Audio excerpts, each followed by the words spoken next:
സ്വന്തം ജീവിത സാഹചര്യങ്ങളാണ് പരിസ്ഥിതി സംരക്ഷണ പ്രവർത്തനങ്ങളിലേക്ക് തിരിയാൻ തന്നെ പ്രേരിപ്പിച്ചതെന്ന് ഉത്തരാഖണ്ഡിൽ നിന്നെത്തിയ പ്രമുഖ പരിസ്ഥിതി പ്രവർത്തക ഋദ്ധിമ പാണ്ഡെ.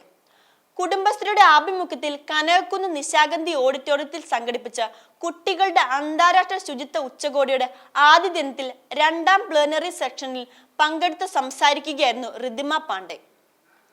കുട്ടികളുടെ അവകാശങ്ങളെക്കുറിച്ച് എല്ലാവരും അറിഞ്ഞിരിക്കണം.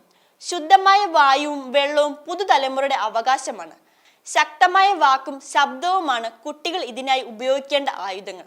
കേരളത്തിലെ ബാലസഭാ അംഗങ്ങൾ മറ്റുള്ളവരിൽ നിന്നും മികച്ചവരും വ്യത്യസ്തരുമാണെന്ന് കുട്ടികളുടെ ഉച്ചകോടി ഒരു ചരിത്ര സംഭവമാണെന്നും ഋദ്ധിമ പറഞ്ഞു.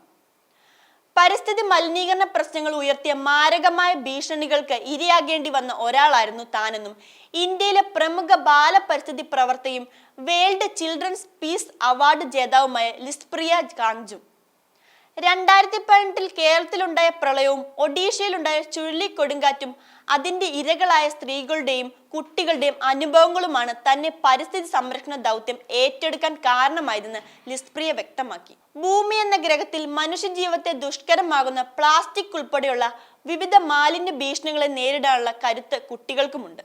നവമാധ്യമങ്ങൾ കൂടി ഉപയോഗിച്ചുകൊണ്ടാണ് കുട്ടികൾ ഈ രംഗത്ത് പ്രവർത്തിക്കേണ്ടത്. വിദ്യാഭ്യാസ കരികുലത്തിൽ കാലാവസ്ഥാ വ്യതിയാന സാക്ഷരത നിർബന്ധമാക്കേണ്ടത് അനിവാര്യമാണ്. ബാലസഭയിലെ കുട്ടികൾ കാലാവസ്ഥാ വ്യതിയാനവും പരിസ്ഥിതി മലിനീകരണവുമായി ബന്ധപ്പെട്ട വിഷയങ്ങളിൽ കൂടുതൽ ആർജവത്തോടെ ഇടപെടുകയും അതിന് പരിഹാരം കണ്ടെത്തുന്ന തരത്തിലേക്ക് ആ വിഷയങ്ങളെ ഉയർത്തുകയും വേണമെന്ന് ലിസ്പ്രിയ പറഞ്ഞു. പരിസ്ഥിതി മേഖലയിൽ നടത്തിവരുന്ന പ്രവർത്തനങ്ങളെക്കുറിച്ചും ലിസ്പ്രിയ വിശദീകരിച്ചു.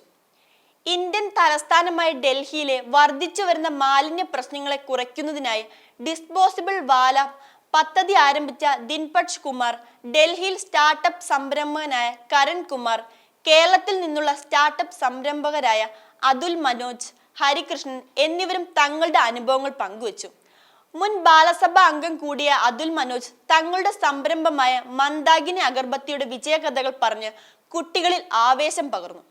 പരിസ്ഥിതി സൗഹാർദ്ദ പ്ലാസ്റ്റിക് ബദൽ ഉൽപ്പന്ന നിർമ്മാണത്തിലൂടെ മാലിന്യ പ്രശ്നങ്ങൾക്ക് പരിഹാരം കണ്ടെത്താനുള്ള ഇവർ 5 പേരും നടത്തിവരുന്ന പരിശ്രമങ്ങളെ നിറഞ്ഞ കയ്യടിയോടെയാണ് കുട്ടികൾ വരവേറ്റത്.